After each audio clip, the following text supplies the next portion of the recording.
छत्तीसगढ़ से ये बड़ी खबर, जहां पूर्व मुख्यमंत्री भूपेश बघेल के बेटे चैतन्य बघेल की गिरफ्तारी हो गई है और ईडी ने चैतन्य बघेल को गिरफ्तार किया है। आपको बता दें, शराब घोटाला केस में चैतन्य बघेल की गिरफ्तारी के लेकर ये बड़ी खबर सामने आई है और एनफोर्समेंट डायरेक्टोरेट का जारी एक्शन। इस बीच ईडी ने चैतन्य बघेल को गिरफ्तार कर लिया है। आपको बता दें, जन्मदिन के दिन भूपेश बघेल के बेटे चैतन्य की गिरफ्तारी के बारे में यह खबर आई है। छत्तीसगढ़ शराब घोटाले में गिरफ्तारी, भलाई के घर से ईडी ने अरेस्ट किया और पहले घर पर ही चैतन्य से पूछताछ होती रही। संतोषजनक जवाब न मिलने पर गिरफ्तारी और आज बघेल के कई लोकेशंस पर रेड और अहम दस्तावेज भी ईडी ने जब्त किए हैं।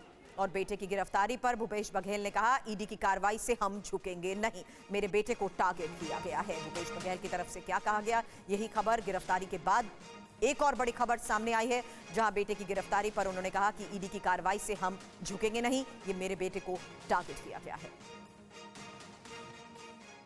पूरे सरकार में है, प्रशासनिक तंत्र में है और विपक्ष को दबाने के लिए ये रणनीति अपनाई गई है, जिसके कारण से आज नेता प्रतिपक्ष ने विधानसभा में ये घोषणा की कि हम इस कार्रवाई के विरोध में दिन भर के सदन की कार्रवाई बहिष्कार करते हैं। सर, स्पेसिफिकली आपको कई बार टारगेट किया गया है, तो क्या ये आपने आवाज भाई कवासी लखमा भी टारगेट किया, देवेंद्र यादव को टारगेट किया, अभी मेरे बेटे को टारगेट कर रहे हैं। इसका मतलब ये है दबाने की कोशिश कि कोई आवाज़ अडानी के खिलाफ ना बोल सके। देखिए, हम लोग डरने वाले नहीं हैं, न डरेंगे, न झुकेंगे, न टूटेंगे। पिछले समय मेरा जन्मदिन था तो मेरे सलाहकार और मेरे OSD की गिरफ्तार किया गया। आज मेरे बेटे का जन्मदिन है, उस दिन को किया गया। उस समय भी सत्र चला था तो मुझे तो रोक दिया गया था, पिछले सत्र में नहीं आने दिया गया था, इस समय सत्र में आने दिया गया। ईडी ने चैतन्य बघेल को गिरफ्तार किया है, लेकिन इस बीच आपको बता दें, छत्तीसगढ़ का ये शराब घोटाला है क्या? राज्य में एक संगठित शराब सिंडिकेट काम कर रहा था। अनवर ढेबर, अनिल टुटेजा और कई अन्य लोग इसमें शामिल बताए गए। घोटाले से करीब 2161 करोड़ की अवैध कमाई हुई और बघेल सरकार के मंत्री को मिलता था हर महीने कैश। आबकारी मंत्री रहे कवासी लखमा को मोटी रकम मिली। लखमा को घोटाले से होने वाली कमाई से मिलते थे ये पैसे। अब तक करीब 205 करोड़ रुपए की संपत्ति भी जब्त की गई है। घोटाले में कई और बड़े नाम शामिल होने की भी संभावना है। और दुर्ग में चैतन्य बघेल की गिरफ्तारी का विरोध, एक और खबर है, कांग्रेस कार्यकर्ताओं ने विरोध प्रदर्शन किया। कांग्रेस कार्यकर्ताओं ने एनफोर्समेंट डायरेक्टोरेट की गाड़ी को भी रोका।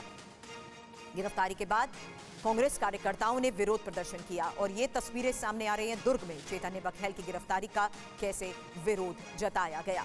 आपको बता दें, शराब घोटाले में कमाई कैसे होती थी, क्योंकि 2019 से 2022 के बीच ये घोटाला चला। अलग अलग तरीके से अवैध कमाई हुई और शराब की खरीदारी पर कंपनी से कमीशन, प्रति केस कमीशन के तौर पर रिश्वत। और छत्तीसगढ़ सरकार शराब खरीदती थी, सरकारी दुकानों से देसी शराब बेची जाती थी। बिना रिकॉर्ड बिक्री से सरकार को पैसे नहीं मिले, सारा पैसा सिंडिकेट की जेब में चला गया।